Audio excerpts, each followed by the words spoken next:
gelen diyor. Bütün felsefenin ürettiği ne varsa hepsini hakikat sorgulamasından geçiririm. Tutarsız olanlar varsa masanın üzerinden süpürürüm onları diyor. Bu sorgulama tekniği sonunda oraya kilitlemek istemiyorum tartışmayı ama David Hume'un bu söylediğin ileri vardığı noktada Kant diyor ki beni dogmatik uykumdan uyandıran adam geleceğin dilini de öğrenmek üzere hocamızı gösteriyor.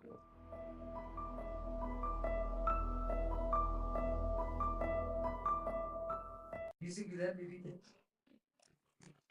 Yüzü gülen biri niye? Bizi din camia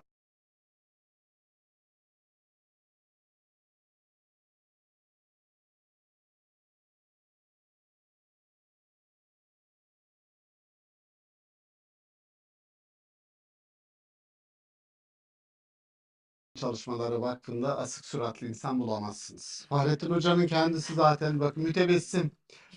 Bugün çok rahatsızım arkadaşlar derken bile gülüyor hoca. Evet, Allah saadetinizi artırsın, mutluluğunuzu. Giriş cümlesi olarak söyleyeyim. Bu İtalyan Rönesansı'nın önemli isimlerinden bir tanesi Plutark diye bir adam. E, Orta Çağ'da Avrupa'nın 1/3 vebadan ölmüş, bu gerçek yani. Karanlık çağlar, içine çökmüş, savaşlar var vesaire. Gelecek umudu yok, sıfır. İslam kültüründen bir kelime alarak Avrupa kültürüne transfer ediyor ve gelecek ümidi aşılıyor. Kelime ne biliyor musunuz? Saadeti dareyn. Yani iki dünyada da mutluluk insanlığın kaderidir aslında. Hem gelecek umudu yani dünyada hem de daha da hayırlı ve kalıcı olduğu söylenen bir başka dünya umudunu Avrupa'ya aşılayan adam olarak kabul ediliyor bu İtalyan Plutark. Dolayısıyla mutsuz olmak ve gelecek, hele gelecek konusunda biraz karamsar olmak gibi bir lüksümüz, bir hakkımız yok. Bugün gelecekle ilgili konuşacağımız için bunu başlangıçta aklıma gelmişken bu e, niye işte pozitif enerji yaymamız gerektiği, mütebessim olmamız gerektiği konusunda bunun zorunlu geleceğin dilini de öğrenmek üzere hocamızı gösteriyor.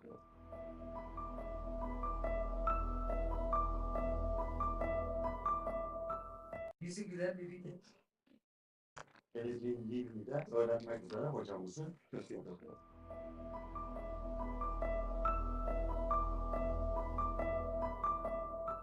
Yüzü gülen biri.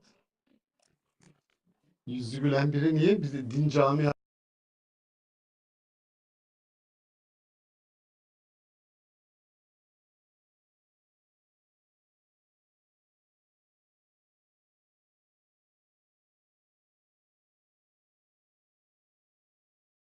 Çalışmaları Vakfı'nda asık suratlı insan bulamazsınız. Fahrettin Hoca'nın kendisi zaten bak mütebessim. Bugün çok rahatsızım arkadaşlar derken bile gülüyor hoca. Evet, Allah saadetinizi artırsın, mutluluğunuzu. Giriş cümlesi olarak söyleyeyim. Bu İtalyan Rönesansı'nın önemli isimlerinden bir tanesi Plutark diye bir adam.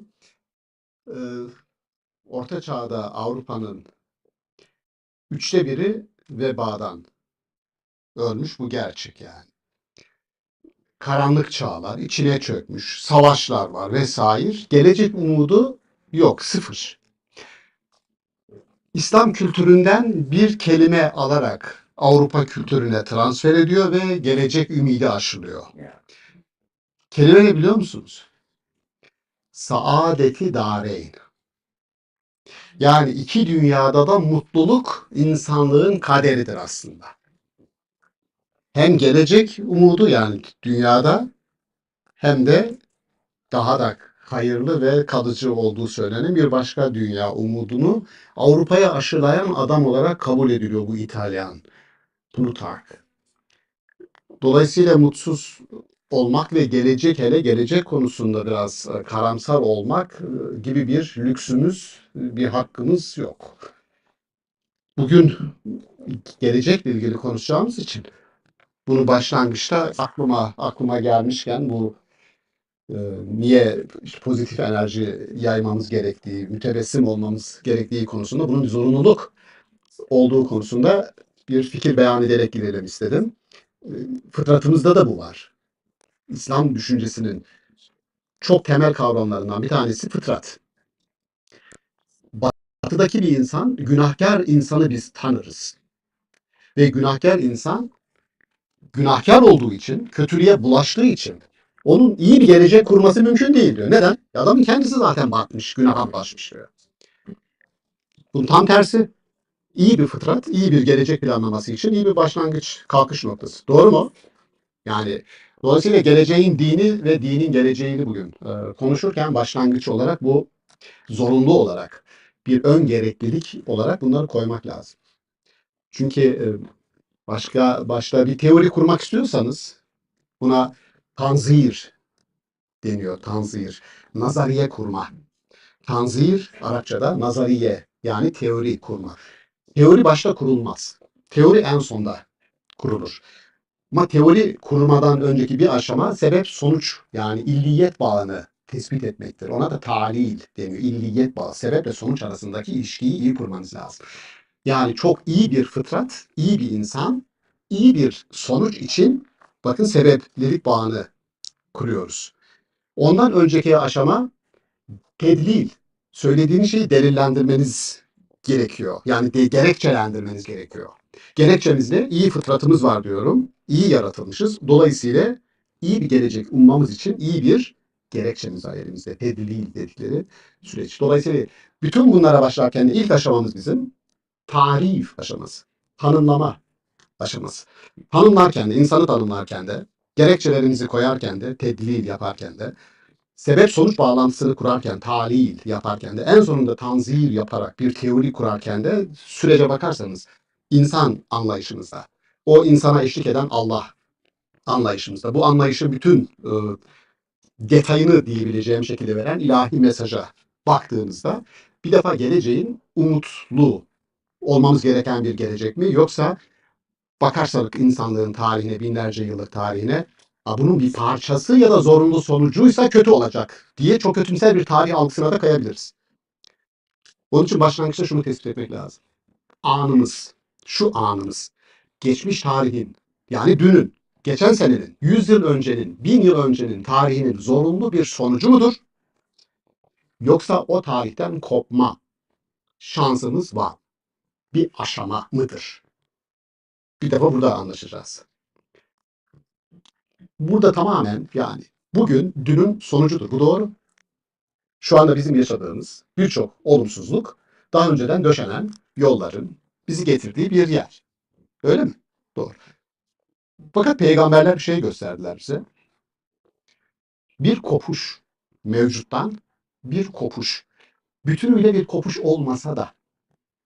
Çünkü bazı şeylerden kopmanız da gerekmiyor. Ne gibi? Evrensel değerler yok mu insanlığın bildiği? Var. Örnek. Adalet evrensel bir değerdir ya. Merhamet evrensel bir değerdir. Hakkaniyet evrensel bir değerdir. Buradan bir kopma yapmana gerek yok.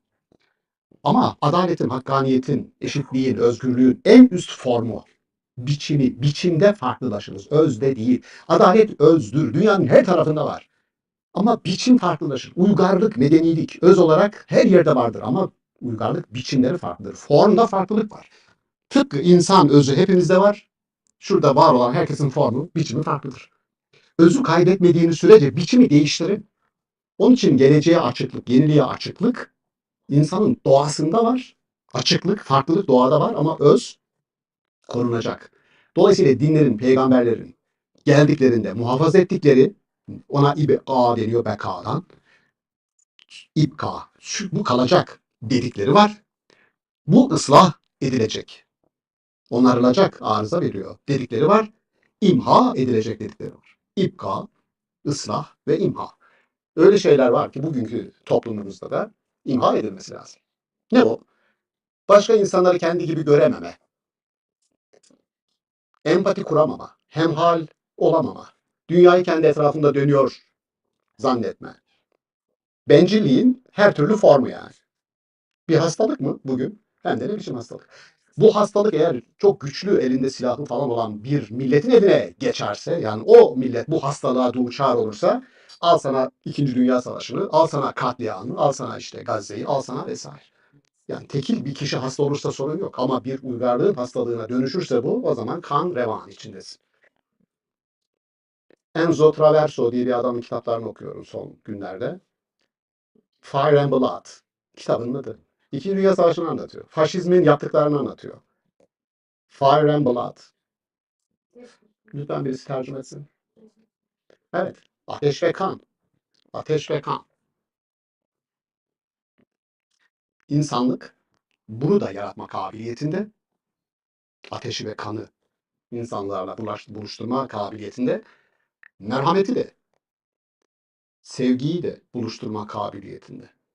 Ama mesele şu. Bir kabiliyet eğer karşılığını bulmuyorsa buna etikte, ahlakta buna negatif kabiliyet deniyor. Örnek vereyim size. Bir ayetten diyor ki biz insanların bir kısmını seçip kitaba mirasçı kıldık.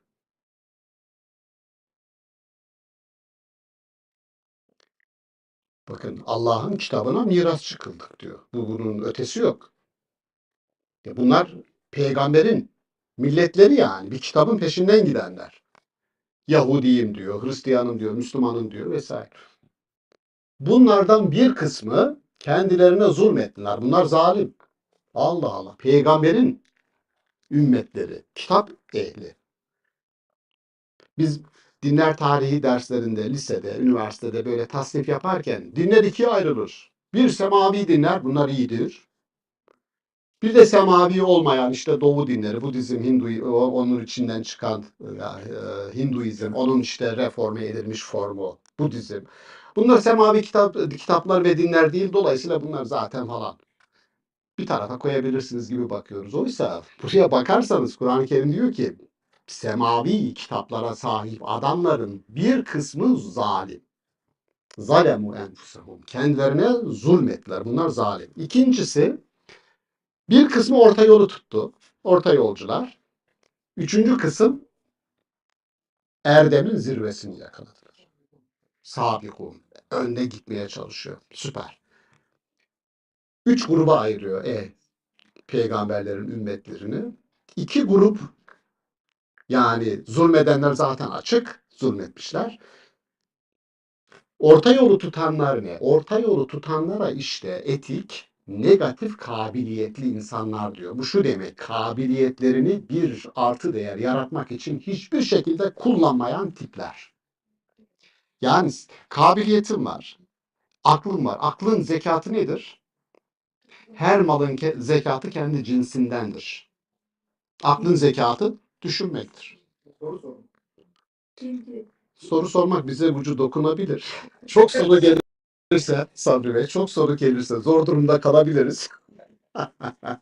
Soru sormaktır, düşünmektir, sorgulamaktır, tenkittir, eleştiridir. Çünkü bir yerde tenkit yani kritik varsa kriz vardır. Kritik varsa kriz vardır. Yani bu şu demek, bir insanın dişi ağrıyorsa çok güzel bir işarettir. İyice kötürümleştirmeden hemen git bak dersiniz. Bir yerde kritik varsa anlayın ki toplumsal kriz vardır. Üzerine gitmeyin. Kulak verin adama. Yani toplumsal ağrının var olduğunu gösteren şey kritiktir. İslam toplumlarının en büyük hastalığı kritiğe tahammül edememesidir. Böylece neresinin ağrıdığını hiç göremeden, bilemeden ölüp gidiyor. 1000 yıldır. Bu söylediğim bugün altı çizilmesi gereken şey. Yani bunu söylesek ve buradan dağılıp gitsek yeter. İslam toplumlarının düştüğü yer kritiğe, eleştiriye tahammülünün olmamasıdır. Eleştirinin sanki dini, imanı, her şeyi ortadan kaldıracağı, bunun bir zındıklık, bunun bir küfür, inkar olduğu gibi bir yargılamayla sonuçlanması. Adududdin el-İci bir kelamcıdır. İci büyük bir kelamcı. Onun yöntemiyle alakalı söylenir. Bu diyor ki EG, bu bizim dünyamızda EG'dir, Batı dünyasında David Hume'dur. Aynı şeyi söylüyorlar. Bir masaya oturduğum zaman diyor, o masada önümde bulduğum her şeyin sağlam mı? Eve getirdiğimiz filedeki elmaların, armutların, dolaba koyarken hele pazardan aldığınızsa dolaba yerleştirirken sağlam mı değil mi diye bakmaz mıyız? Çok güvendiğiniz bir pazarcınız varsa bakmayabilirsiniz yani. Ama bakarız yahu. Adam diyor ki EG, bana kadar üretilen bütün argümanların doğruluk değerini sorgularım. Bunun adı tahkik. Tahkikin kökünde hak vardır. Hakikat değerini sorgulamak. Aynısını Batı'da, felsefede İskoç filozof David Hume söylüyor. Bana kadar gelen diyor, bütün felsefenin ürettiği ne varsa hepsini hakikat sorgulamasından geçiririm. Tutarsız olanlar varsa masanın üzerinden süpürürüm onları diyor. Bu sorgulama tekniği sonunda buraya oraya kilitlemek istemiyorum tartışmayı ama David Hume'un bu söylediğin ileri vardığı noktada Kant diyor ki beni dogmatik uykumdan uyandıran adam David Hume oldu diyor. Uyuyormuşum diyor. Onun için ne dedi adam? Alman aydınlanmasının sloganı sapere aude. Kendi aklını kullanma cesaretini göster. Tırnak içerisinde. Kant'ın cümlesi bu. Aydınlanma nedir? Kant'a göre kendi aklını kullanma cesaretini göster. Çünkü kimin aklını kullanıyoruz biz? Farkına varmadan başkasının aklını kullanıyoruz. Denir ki Orta Çağ'ın temel özelliği akıldır. Modern dönemin temel özelliği özgür iradedir. Size özgür irade vermez insanlar. Ben şöyle düşündüm, bunu seçiyorum. Dediğiniz zaman içine ait olduğunuz aile, ait olduğunuz din, ait olduğunuz cemaat der ki sen kimsin de diye başlar. Nereye kadar gideceğini bilmiyorum. Fark ettiniz mi olayı? Özgür irade, insanla ilgili konuştuğumuzda iki temel var. Bir akıl temeli, bu metafizik kökendir. Bir de antropolojik temel. Bu da özgür iradedir. Modern bu işte toplum sözleşmelerini, anayasaları, bütün bunları kuran özgür iradedir. Yoksa öbür türlü senin önüne bir şey koyar adam, buna inanacaksın der. O da bir aklın ürünüdür. Ve sen ona inanmak zorundasın. Hayır ben böyle seçtim dediğin zaman o özgür iradedir ve sen kimsin ki seçiyorsun diyebilir. Dolayısıyla bu ikisi olmadan gelecek olmaz. Soru şu. Dinin gelecekte ya bir tarihte ve toplumda yer tutmasını mümkün kılan bir örgü, kavramsal örgü yaratacağız ya da şuna benzeyecek. Buna hafıza ortamı ve hafıza mekanı diye iki kelime var. Hafıza ortamı dediğimiz şey mesela şurada bu salonda hepimiz beraber bir hafıza ortamındayız. Şu demek gelecekle ilgili bir kurgu yapıyoruz, konuşma yapıyoruz, bir hafıza yaratıyoruz. Bu hafıza ortamıdır. Hafıza mekanı ise ölmüş, bitmiş, artık işlevi olmayan bir yere gidip yad etmektir. Bir türbeye gidersiniz. Bir mekana gidersiniz, hatırlarsınız. Yad edersiniz. Din ya ileride yad edilecek bir tatlı hatıralarla bir hafıza mekanı olacak ya da hafıza ortamı olarak hafızayı kuran, insanlığın hafızasını kuran ve ona hizmet eden bir enstrüman olarak iş görecek. Hangisi? Bu tamamen bizim atayacağımız, kuracağımız kavramsal çerçeveyle alakalı. Burada eğer insanın özgür seçiminin bırakacaksınız insan, şunu ben düşünüyorum dediği zaman şöyle bakarız. Bir insanın, bir örnek hep anlatırım. Mü'min suresinde geçer. Mü'min suresinde Firavun ailesinden min ali firavun ve huve mü'minun. Firavun ailesinden ama mümin bir adam. Firavun hanedanlığına şunu söylüyor. Ya diyor bir insan gelip bu peygamber olabilir. Yani nebi olabilir. Resul olabilir. Beşir olabilir. Had, yol gösteren olabilir. Fark etmez. Bir insan gelip de size bir şey söylediği zaman ne diyor hemen adamı boğmaya, susturmaya çalışıyorsunuz? Bırakın diyor. Şimdi esas cümleyi o adamın ağzından Allah aktarıyor bize. Hayat kurtaran cümle. Diyor ki adam, onun söylediği diyor doğru ve yararlıysa biz de ondan yararlanırız. Yok kötü bir şey söylüyorsa zaten kimse o kötüye sahip çıkmayacağı için unutulur gider diyor. Bırakın söylesin diyor. Bu yaşam ilkesi. Dolayısıyla bir adamı dinlerken bu adam dinli dinsiz, doğulu batılı diye hiç bakmayın. Söylediği şey doğruysa yararlanmaya bakın. Kötüyse susturmaya çalışmayın. Kötüye kimse sahip çıkmayacağı için onun kaderi zaten yok olmaktır. Kur'an'da defalarca bu ayet geçer. Fark ettiniz mi ortamı? Dolayısıyla bizim bir özgür irade, yani özgür iradenin olduğu, insanlara bu hakkın verildiği, bir farklı görüşlerin, az önce söylediğim o kritik, Adruddin el-İci ismini verdim. Bir adam kritik yapıyorsa anlayın ki bu keyfi bir şey değil. Ortada ne var? Bir kriz var. Allah'ın Müheymin adını ben sık anarım. Müheymin. Mükemmel bir isimdir. Müheymin. Yani koruyup gözeten ama aynı zamanda yani Kur'an'ın adıdır Müheymin. Allah'ın adıdır Müheymin. Allah'a ad olan ne varsa insanlara aktarılabilir. Biri hariç. Maturidi diyor ki ikinci bir isim daha var diyor. Rahman. Bu ikisinin dışındaki hepsini insanlara transfer edebilirsiniz. Ne kadar güzel. Tehallegu bi ahlakillahi. Allah'ın ahlakıyla ahlaklanının adı başka bir formu. Bu sıfatların, bu isimlerin, bu esmanın insanlar üzerinden tecelli etmesidir. Fenomenoloji dediğimiz şey budur. Dinin fenomenolojisi dediğimiz şeydir. Ancak böyle görünür kılabilirsiniz. Yani aç olan birisine rızık verdiğinizde Allah'ın Rezzak ismini siz tecelli ettirirsiniz. Çok basit. Yani ne demek istiyorsunuz hocam derseniz böyle. Hasta birisini doktora götürür, muayene ettirir, tedavi ettirirseniz Allah'ın Şafi ismini siz tecelli ettirirsiniz. Burada dolayısıyla insan üzerinden iş yapan bir Allah. İnsanı gördünüz mü? İnsan ne kadar değerli? İnsan ne kadar değerli? Onun için siz yoksanız bu hayat bir eksik, ciddi bir parçası eksik. Herkesin yapacağı şeyi kendisine biçili. Yani biçili derken kendisi biçecek. Allah'ın planında biçili değil. Siz kendiniz atayacaksınız onu. Şafi mi olacaksınız? Benim verdiğim örnek şudur. Musa üzerinden örneği veriyorum. Hazreti Musa, müheymine geri döneceğim. Sabri Bey hatırlatır mısın bana lütfen? Sana özel dua yapacağım. İnsanlar teşviki sever. Lütfen teşvik ediniz. Bak dua yapacağım deyince Sabri Bey'in birden gülüşleri arttı. Musa gençken vurdu bir eline bir taş almış birisinin kafasına vurmuş yani. Ve öldürmüş adam. Mısırlı. Değil mi? Niye öldürdü? Ayetlerde sonra geliyor. Çünkü kendisine henüz hikmet ve Furkan vermemiştik diyor. Anlıyoruz ki toplumun içerisine çıkan bir adamın başkasına hasar vermemesi için, zarar vermemesi için, trafikte camı açıp küfretmemesi için, eline levyeyi alıp çıkmaması için kendisine hikmetin ve Furkan'ın ders kitabı olarak okutulması lazım. Hikmet nedir? Furkan nedir? Oturup konuşacağız ve bütün yedireceğiz kültürümüzün içerisine ki kimse bunu yapmasın. Musa gibi davranmasın. Peki Musa adamı öldürdü. Medyen'e gitti. Şu Şuayb'ın kızıyla işte evlendi. Geri döndü 10 sene sonra. Kendisine öldürmeyeceksin emri geldiğinde, onu emirden birisi öldürmeyeceksin ya. Ne dedi? Ben nasıl öldürmem? Yani bunu nasıl söylerim? Ben katilim. Ben öldürdüm. Bunu herkes biliyor. İnsanlara gidip diyeceğim ki öldürmeyeceksin. Bir insan hata yapabilir, günah işleyebilir en büyüğünden bile. Kur'an'ın bize söylediği şey şudur. İster bir millet, ister bir kişi olsun.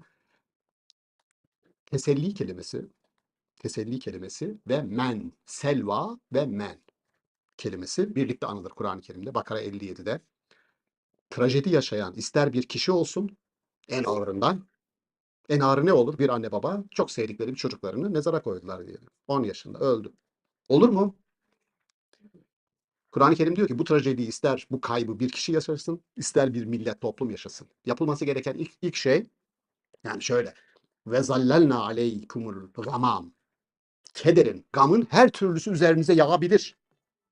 Bakın gama ne demek? Gam, keder. Her türlüsü yağabilir.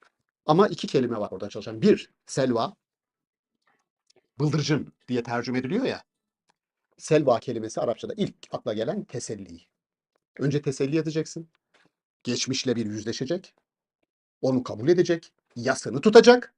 Ama orada bırakmayacaksın. Men kelimesi. Men, temenni, ümit, umut. Gelecek umudu da aşılayacaksın hemen arkasında.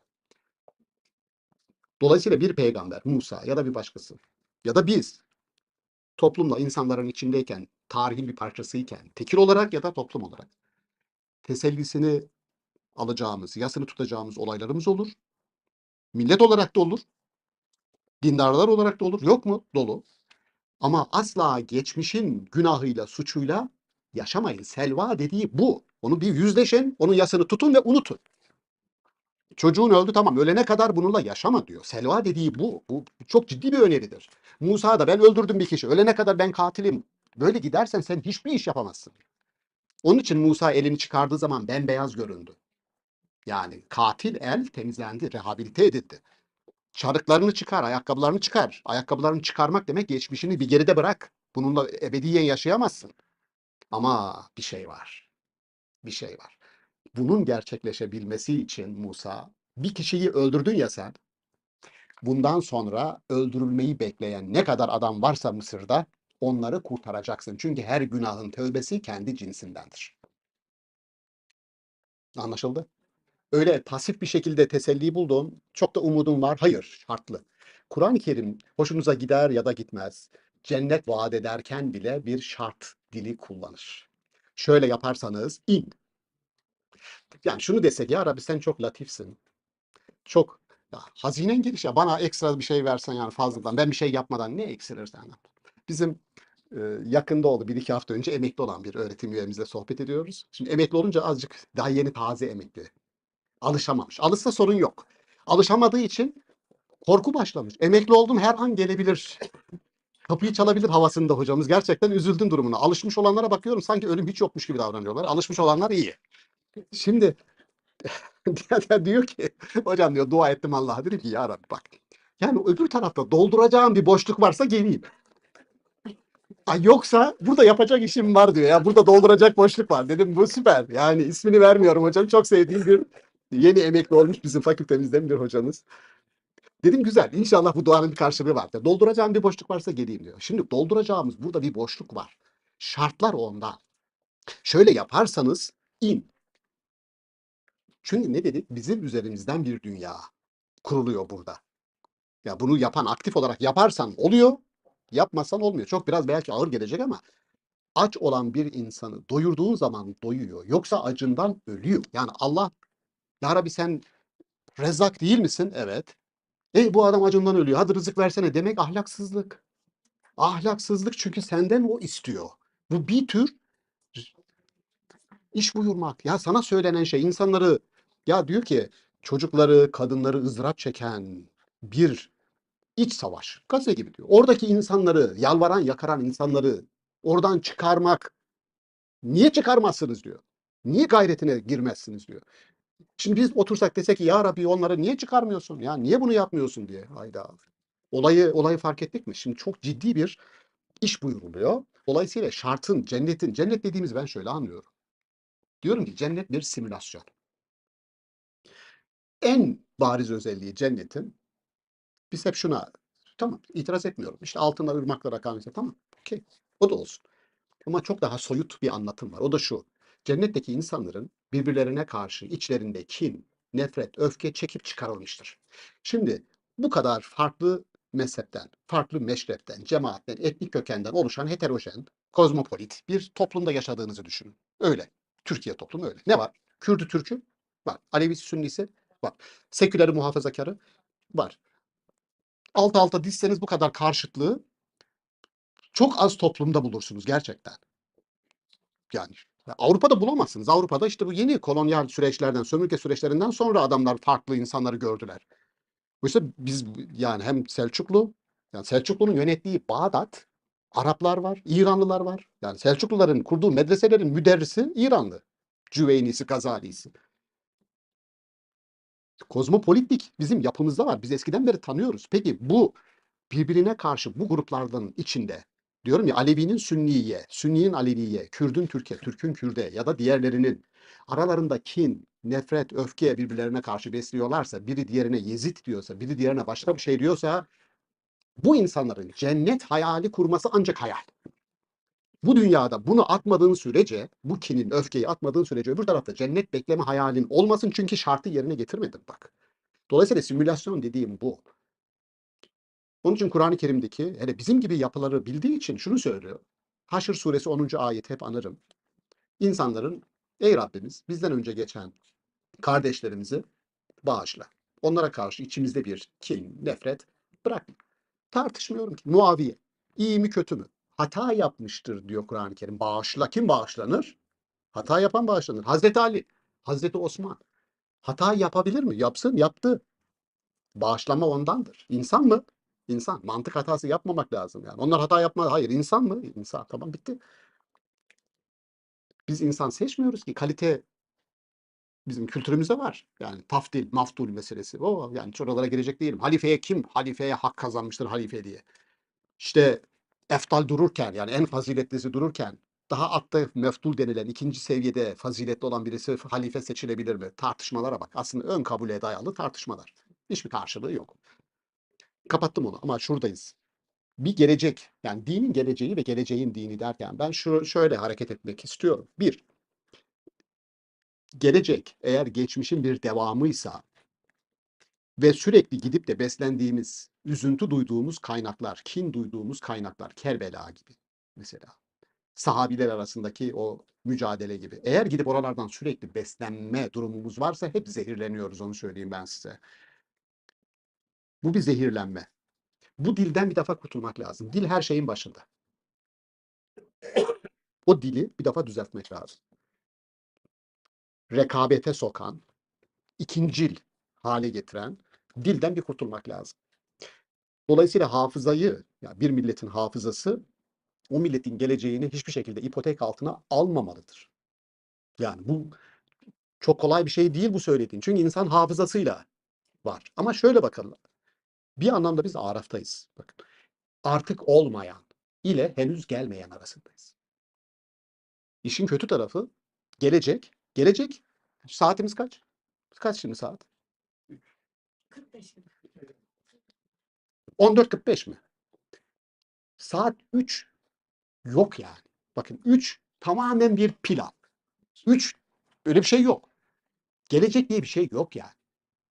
Ama geçmiş var, mevcut. Ya insan hafızadan ve umuttan oluşur denir. Hafıza, geçmiş hafıza. Fakat hafızanın riskinden bahsettim size. İster kişisel hafızanız olsun. Şöyle düşünün yani bir kayıp yaşayan bir insan her gün oturup o kaybı düşünse hasta olur yani. Ölür gider. Peki bir millet ya aynı hikayeleri ne ısıtıp ısıtıp getiriyorsunuz önüme diyorum. Anlatabiliyorum değil mi derdimi? Aynı şeyi paylaşıyoruz. Dolayısıyla şimdi gelecek ister geçmişin devamı olarak alın, isterseniz geçmişten bir kopuş olarak alın. Yeni bir hikayeye ihtiyaç var. Biz hangi kelimeleri daha çok dolaşıma sokarsak yeni bir dil, yeni bir gelecek yaratma potansiyelimiz var. Bir, diyorum ki akıl, rasyonalite, akıl. Eğer akıl kelimesine düşmansanız geleceğiniz bir defa ipotek altında. Fena. İki, yenilik ve modernlik. Bak modern kelimesini felsefeye sokan adam Hegel'dir. Modern. O da şu. İnsan geleceğe açık bir varlık mıdır değil midir? Çünkü gelecek risk içerir. Ya mevcudu geride bırakırsam acaba onun yerine ikame edeceğim şey daha iyi olur mu, olmaz mı? Endişesi sizi ne yapar? Yerinize sabitler. Bu tehlikeli bir şey. Bu korku, hareketsizlik, mobilite olmazsa, hareket yoksa kesişemezsiniz, karşılaşamazsınız insanlara. Dolayısıyla bir, modernlik. Şöyle düşünün. İslam düşüncesi içinde ya bizim gelenekli bir toplumuz nihayetinde. Deseniz bugün akıl vurgusu çok pozitif bir içerik midir yoksa tehlikeli, kelimeyi bulamadım. Tehlikeli midir? Pozitif mi? Güzel. En azından ortadayız. Ama bazı bizim gruplarımızın bir kısmı için akıl dediğiniz anda bu tehlike. Hatta akıl diyorsa o adama koyun bir kenara diyor. Akıl diyor. Oysa bizim geleneğimiz bunu ister Zekeriya Errazi'nin Et-Tıbbur Ruhani kitabına bakın. İsterseniz Gazali'nin Mişkatül Envar'ına bakın. Aynı cümleyi bulursunuz. El aklu mizanullahi fil arz. Akıl Allah'ın yeryüzündeki terazisidir. Yeryüzündeki teraziyi bozma talebidir aklın kullanılmaması. İki, bu aklı bir kenara koyduk. İki, yeniliğe açıklık. Bir defa yeni olanı eski olanla sürekli karşılaştırdığınızda bizim geleneğimiz eski olanı öne çıkarır. Bakın ne kadar geleceği kurtarabilirsiniz, geleceği ne kadar kurabilirsiniz sorusunun gerçekten bir gelecek kurma kabiliyetimiz, kapasitemiz var mı? Sorusunun cevabı şu söylediğime söze bakarsanız sorunlu sıkıntılı. Çünkü eski olan yeni olandan iyidir bizim geleneğimize göre. Bu iyi değil. Şimdi Hazreti Peygamber'in hadisi var. Hayrul kuruni karni, sümmellezine yelunehum, sümmellezine yelunehum.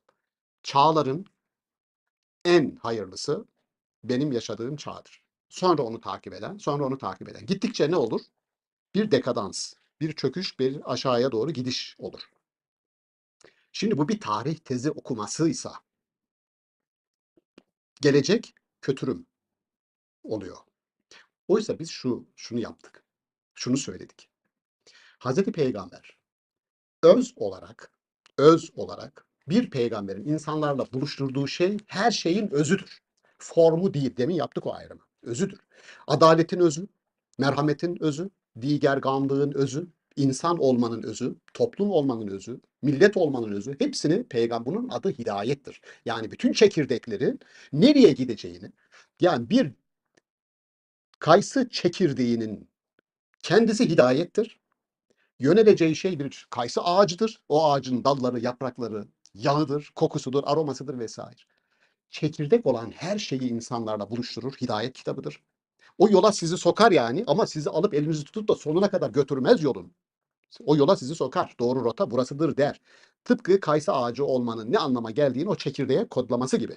Hazreti Peygamber'in asrı bütün bu çekirdekleri, bütün bu özleri insanlarla buluşturması yönünden en hayırlıdır. Gelmiş ve onları bizimle buluşturmuş. Bu hayırdan daha büyük bir hayır olamaz. Ama onların farklı coğrafyalarda, farklı formlarda tekamül etmesi, gelişmesi öyle olur ki Hazreti Peygamber'in döneminde o form yaratılamamış bile olabilir. Ki öyledir çoğu konuda. Meramım anlaşıldı bilmiyorum. Yani adaletin en üst formunu, adalet kelimesini öz olarak Hazreti Peygamber getirdi, bizimle buluşturdu. Kardeşliği, bak Mekke'den getirdikleri Medine'dekilerle kardeş ilan ediyor. Bu tarihte yok böyle bir şey. İnanılmaz bir şey. Medine'ye geliyor, 2. yılında sözleşme metni hazırlıyor. Medine pazarını düzenliyor. Pazara gelmeyen bir malın dışarıda pazarlığı yapılamaz diyerek kayıt altına alınmış, herkese açık pazar fikrini getiriyor. Şu Hazreti Peygamber'in yaptıkları şaka gibi geliyor insana gerçekten. Pazar düzenlemesi bir defa. Medine pazarı aynısının bir alışkanlıktır, kültürdür. Hazreti Ömer fethedilen topraklarda pazar düzenlemesi ilk yapılan iştir. Müslümanlar nerede duracak? Gayrimüslimler nerede duracak? Ürününü satarken sesini çıkarmadan satacak gayrimüslim. İçki satabilirsin ama burada içki var diye bağıramazsın. Pazar yeri düzenlemesi, kamusal alan düzenlemesi. Şimdi bu form, bakın form değişiyor. Adaletin en gelişmiş formunu, eşitliğin en gelişmiş formunu Hazreti Peygamber'in döneminde gerçekleşmeyen bir şekilde bugün gerçekleştirebilirsin. Peygamberi mutlu edecek olan budur. Saadette ancak böyle olur. Mutluluk böyle elde edilir. Yoksa köle, cariye diye tasnif ettiğin insanların bulunduğu hala bir toplumda hangi eşitlikten bahsedebilirsin? Orası sınıflı toplum. Orası hiyerarşik bir toplum.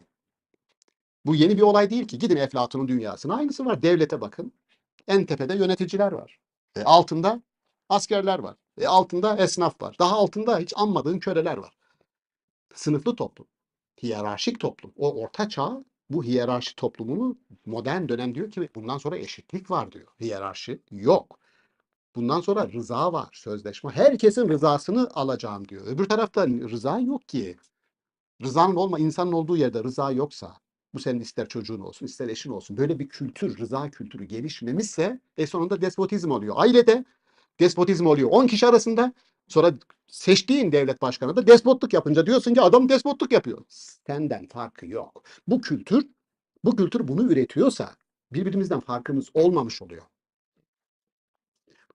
Güncel siyaset hiç sevmediğim şeydir. Hiç yapmam etmem. Teorisini kurmaya çalışırız ama bir düşünce, bir dini düşünce bir yerde arıza varsa o arızayı gidermek için vardır. Bunu söyleme hakkımız var mı? Var. Yoksa zaten olmasın. Yani bir arızayı giderme amacı yoksa bir peygamber niye gelsin ki? Arıza, bakın oradan başlıyor. Bir defa rıza kültürü olacak. Dolayısıyla şuradayız.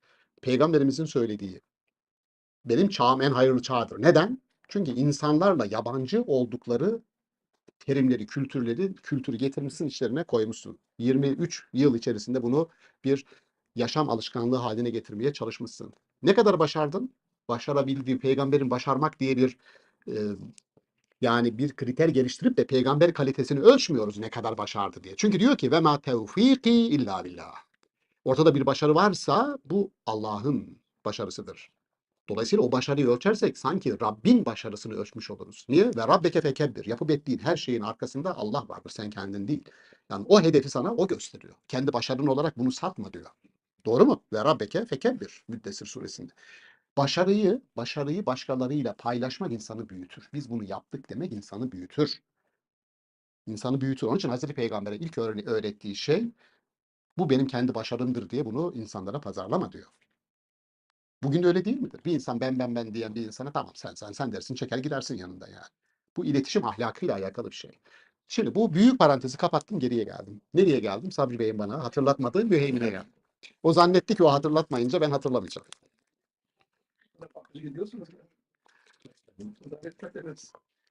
Aslında şöyle yapmam lazım.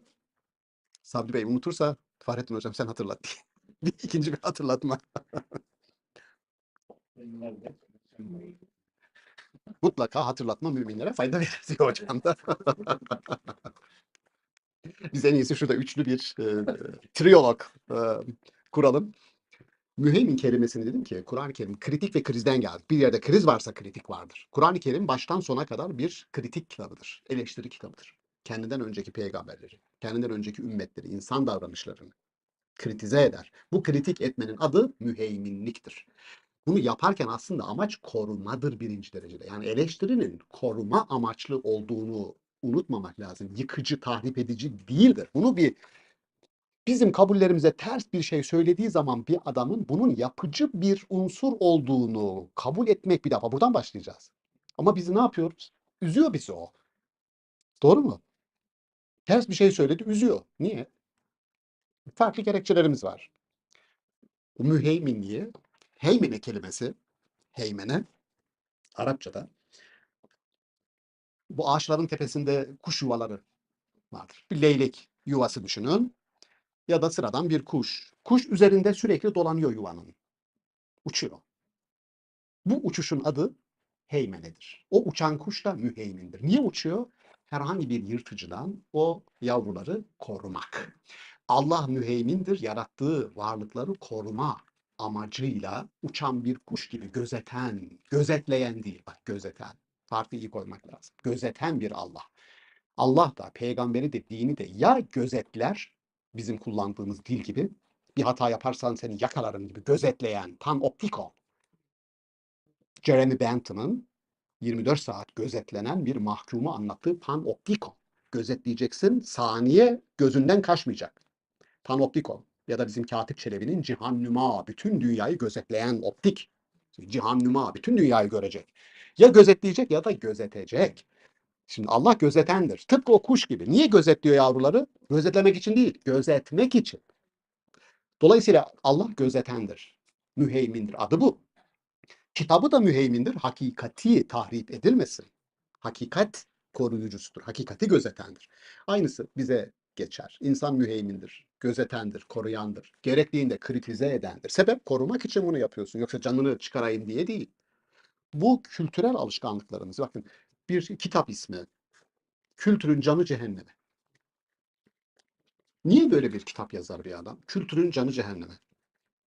To hell with the culture. İngiliz Türkçe'de yok. Kültürün canı cehenneme. Şunu söylüyor. Diyor ki din afyondur. Diyor ya Marx. Afyonu dışarıdan verirsiniz bir adama. Allah korusun bir hastaya. Değil mi? Acısını dindirmek için afyonu veriyorsun. Dışarıdan veriyorsun. Ya da topluma veriyorsun, uyuşturuyorsun afyon. Bu dışarıdan gelir.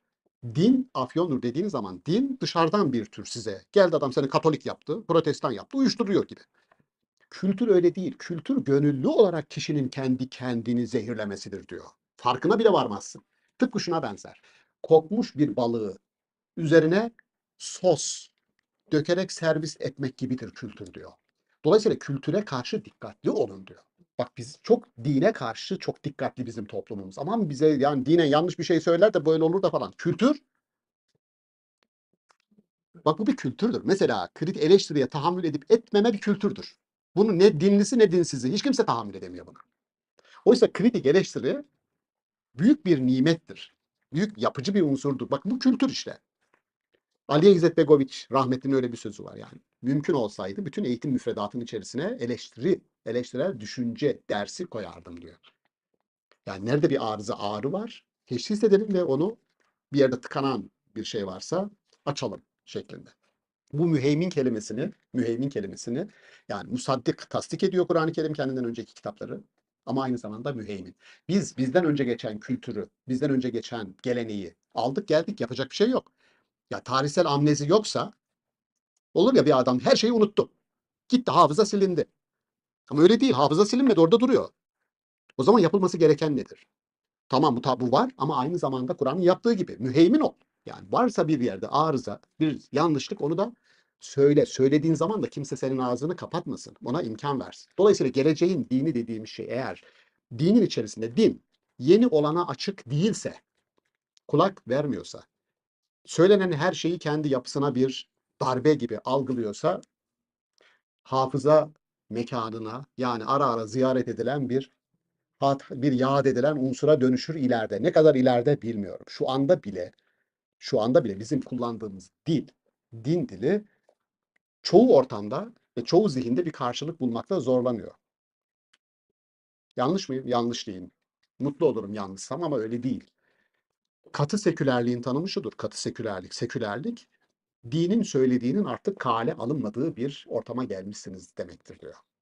Dinin söylediği. Oysa din, bak bir şey söylüyoruz. Diyoruz ki dış dünyayı, kamusal alanı kardeşlikle, empatiyle, diğergamlıkla kuralım. Herkesin dinine, diline bakmadan en üst payda, insan ortak paydasını herkes için hayata dokunmanın, hayatta kalmanın esas unsuru görelim ve sayalım dediğin zaman, bu Batı'nın çoğulculuk diye bağırdığı o temel propaganda malzemesinin farklı bir formunu söylüyorsun ve bunun tecrübesine de sahipsin. Ama kulak vermiyor sana adam. O zaman orada da bir sıkıntı var. Mesele senin söylediğinden ziyade onun çerçevesi. Hangi çerçevede söylüyorsun? Din. O zaman o dursun bir yerde diyor. Sekülerlik en üst formunda dinin artık kale alınmaması. Bunu isteyerek, bilerek tarih dışına kendini atma olarak görmek lazım. Şimdi bu şunu tartışıyoruz. Gelecek bizim tarihimizin bir parçası. Umutlarımızın olduğu bir parça. Ve geçmişten daha hayırlı olması gereken bir parça. Nereden çıkarıyoruz bunu? Ayet-i kerimenin bize söylediği velel ahiretu hayrun leke minel ula. Geleceğiniz geçmişinizden daha hayırlıdır. Unutmayın, Kur'an-ı Kerim olgular kitabı değil, değerler kitabıdır.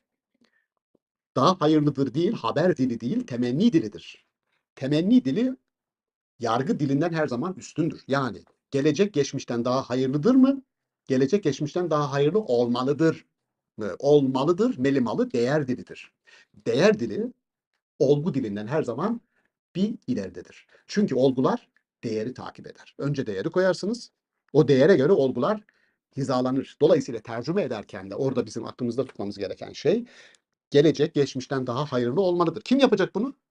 Ha, böyle bir farkındalık, böyle bir niyet olursa ancak bu olur. Sorumuz bu. Bugün aslında ya bu konferansımız, bu seminerimiz ya da sohbetimiz çerçevesinde ortaya bir meseleyi koyalım ve herkes üzerinde düşünsün. Nedir mesele?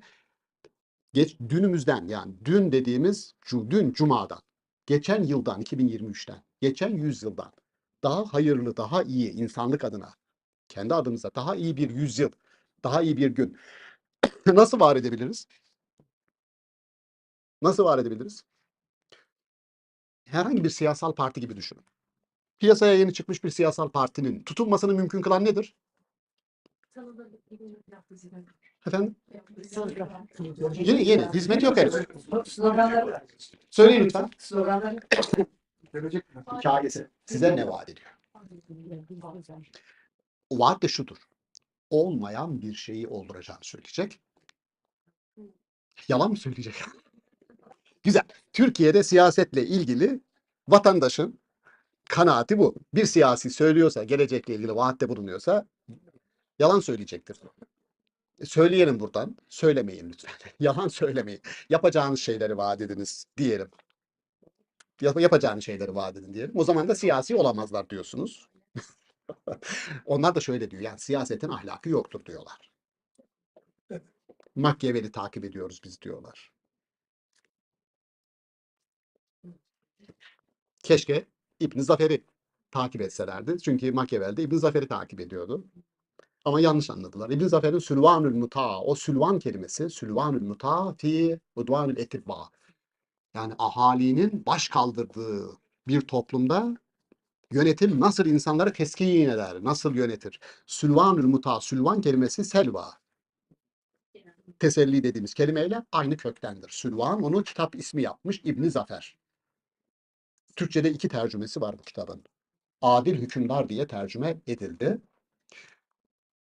Hükümdar da biliyorsunuz Machiavelli'nin kitabının adıdır. Machiavelli'den çok önce yaşamış, Machiavelli'nin ondan aldığı söyleniyor. Ama bir yanlış tercüme, parantez içinde söylüyorum bunu, yanlış bir tercüme yapılmış. Batı dillerine, Türkçe'ye de tercüme edilirken yanlışlık yapılmış.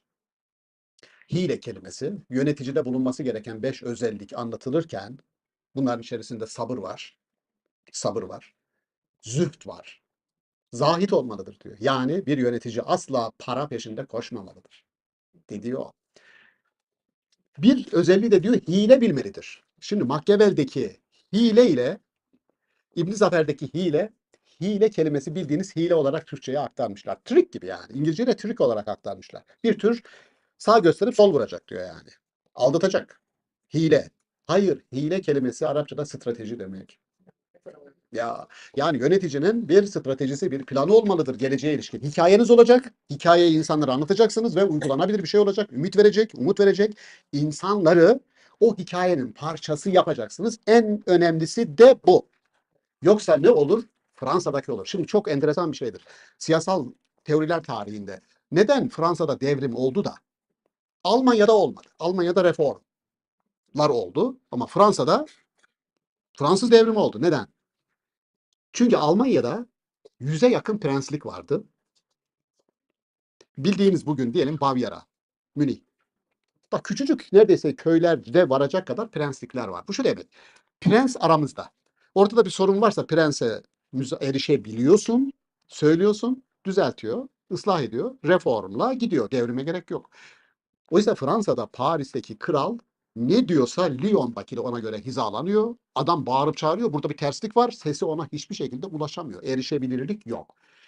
Herkes hikayenin bir parçası yapılamamış. Öyle olunca da diyor ki kusura bakma diyor. Ben seni öldürerek indirmek zorundayım diyor. Başka çare bırakmadım bana diyor. Perikles'in meşhur sözüdür. Demokrasi seçimle alakalı bir şey değildir diyor. Seçilmiş adamın kansız gitmesinin yoludur diyor. Çünkü öbür türlü demokrasi yoksa diyor ki kralım git oradan diyor. Ben gitmem.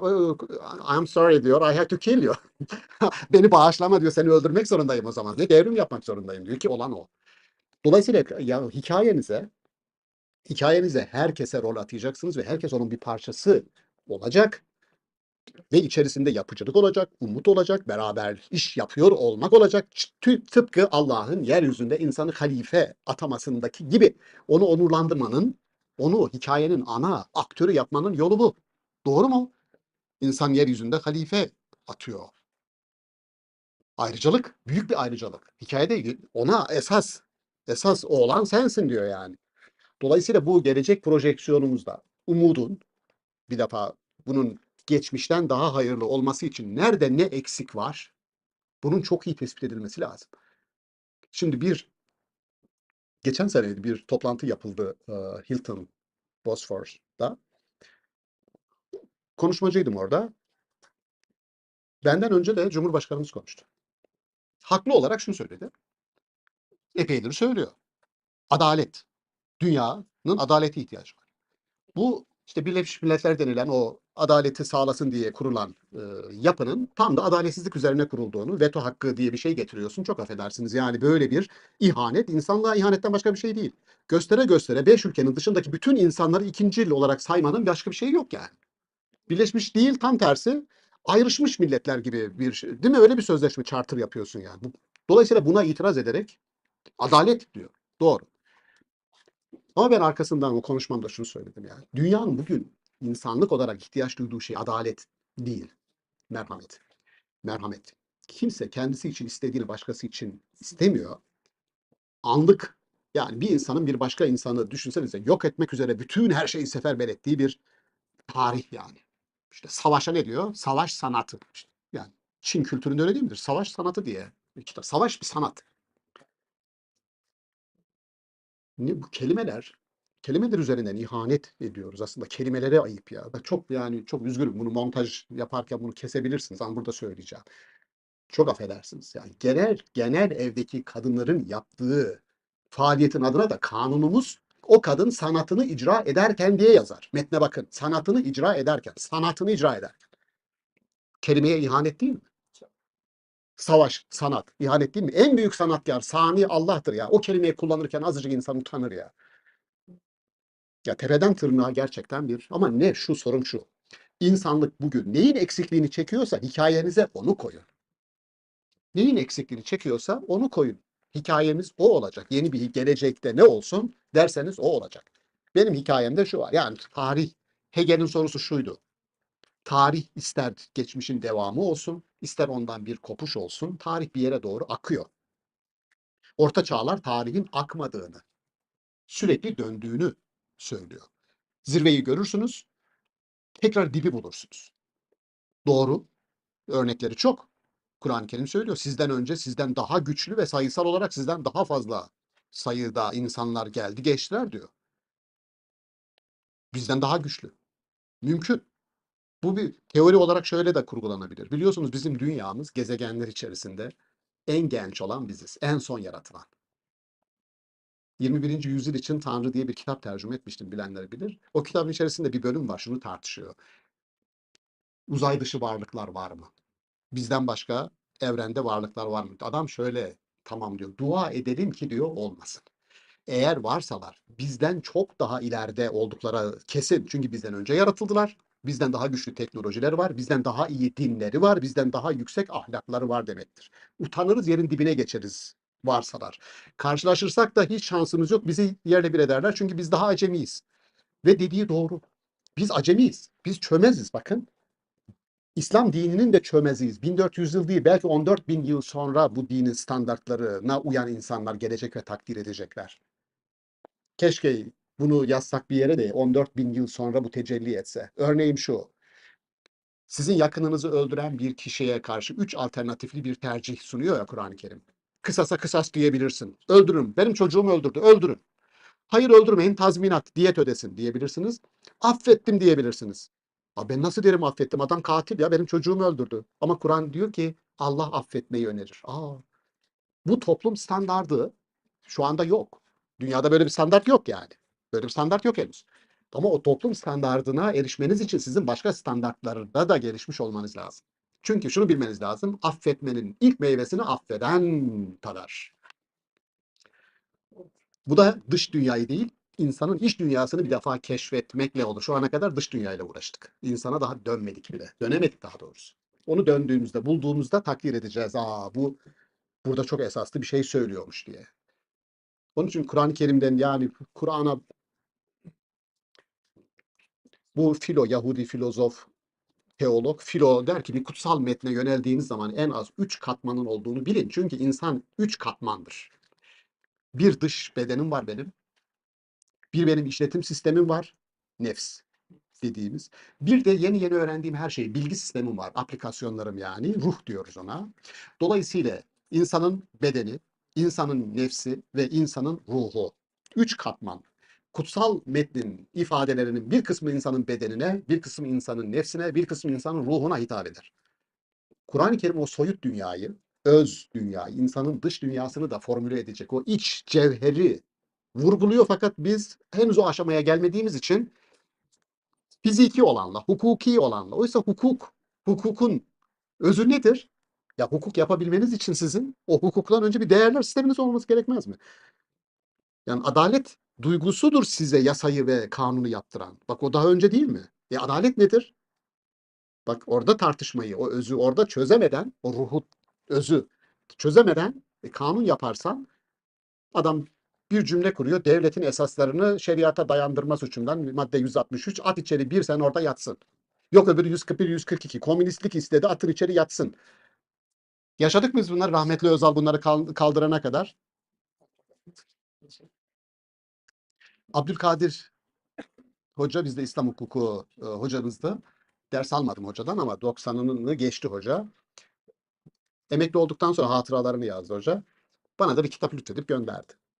Hatıra okuyorum. Mamak cezaevinde 1 yıl yattı. Bu adam melek.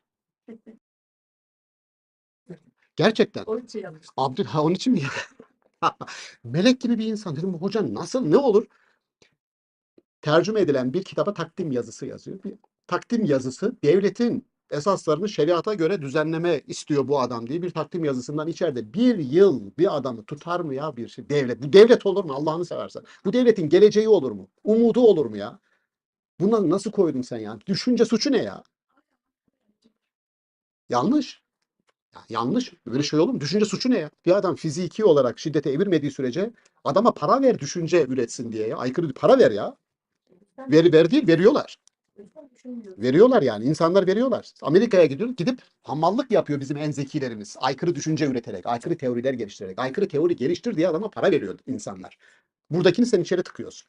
Ya da işte Engizisyon eskiden aykırı düşünce üreteni Orta Çağ'da ateşe atıyorlardı. Modern dönemde el üstünde tutuyorlardı. Niye modernlik dünyanın ruhu oldu bugün de Orta Çağ olmadı? Olmasın. Olmasın. Yani her bir size söylerim sürekli. Benim Varoluş Sancısı kitabımda Büyük Engizitör diye bir bölüm var. Lütfen okuyun.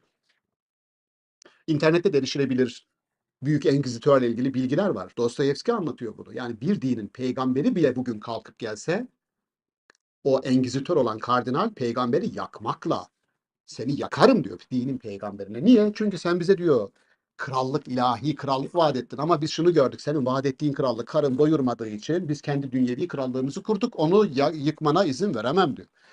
Dinin geldiği yer burası. Öyle bir din devam için Fransızların 1789 devrimini yapan Fransızların sloganı neydi? Son kral, son papazın bağırsaklarıyla asılacak. Yani kiliseye de, krallığa da isyan ediyoruz. Haklı mıydılar? Haklıydılar. Böyle ağzını açanı yakarım dediğim bir yerde senin tarih dışına itilmen gerekir. Dolayısıyla bu arada durumumuz nedir Sabri Bey? Tamam, tamam. Çok böyle atladığım şey olmasın. O, evet.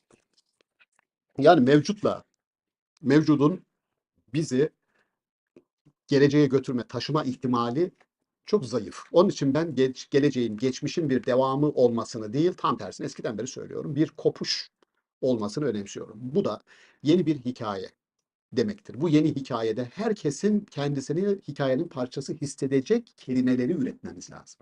Herkes kendisini o hikayenin parçası sayacak, yabancısı değil. O kelimeler bir kadının bizim gibi bir toplumda mesela ataerkil bir toplumuz. Kesinlikle. Ataerkil bir toplumuz. Pederşahi bir toplumuz. Bir kadının kendisini mutlu hissedeceği bir dil. Bunu Kur'an tercümelerinden kültürümüze kadar. Kur'an tercümeleri değil sadece bizim meselemiz ki. Ya ilahiyat olunca getiriyoruz sanki bütün oradan bahsedince konu dinmiş, imanmış gibi geliyor. Öyle değil. Gelenekleriniz var, örfleriniz var. Hepsi din formuna bürünmüş. İki kat despotluk yapmaya başlamış yani. Hem dini formda hem kültür formunda, gelenek formunda.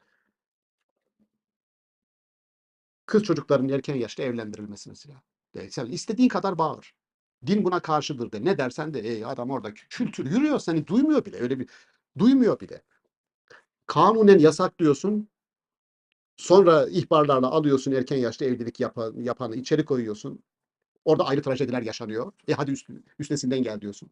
Şu işe bak. Ya sadece bu coğrafyanın değil. Neredeyse bütün Amerika'da hocalık yaparken beraber çalıştığımız Amina Sumbul diye bir hanımefendi. Sumbul soyadını görünce dedi bu Sümbül yahu. Dedi atalarımız dedi İstanbul'dan geldi. Osmanlıyız biz dedi aslında.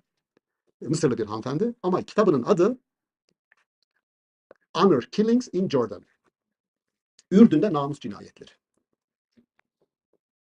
Ürdün'de namus cinayetleri. Dedim bak Ürdün'de namus cinayeti, Türkiye'de namus cinayeti. Şu işe bak ya. Hangi namus telakkisi bir kadını boğazını keserek öldürmeye seni sevk edebilir? Hangi namus? Bir insanın ölümüne hangi şey gerekçe olabilir ya? Aile meclisini toplayıp da ölüm kararı almak o aile için de çok zor. Hangi baba isteyerek kendi kızını çıkar da yukarıda tavana asar? Sonra da intihar etti diye rapor bildirir. Çevre baskısı, mahalle baskısı. İnsanların yanlış bildiklerini ayaklar altına almadığı bir toplumun geleceği olmaz. Cesaret, cesaret, cesaret. Onun için şu duayla bitirelim bak.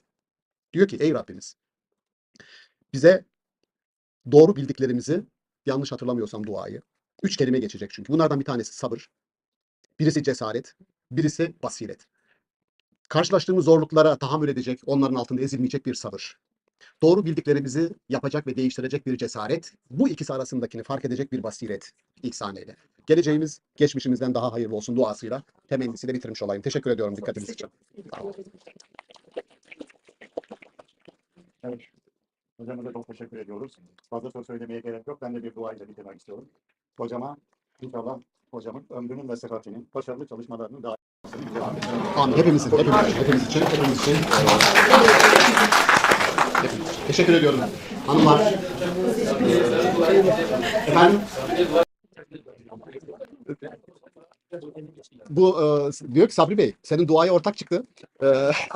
Sabri Bey'e yapacağınız duayı lütfen hepimize yapın diyor. Hepinize yapıyorum ve peşinden söylüyorum. Geleceğiniz geçmişinizden daha bereketli, daha hayırlı, daha sağlıklı olsun. Allah bugünümüzü aratmasın. En kötü günümüz bugün gibi olsun ama geleceğimizde bundan daha iyi günlerimiz olsun inşallah. Sağ olun. Ayağınıza sağlık. İyi ki varsınız. İyi ki geldiniz. Günümüzü bereketlendirdiniz. Sağ olun. Amin. Sağ olun.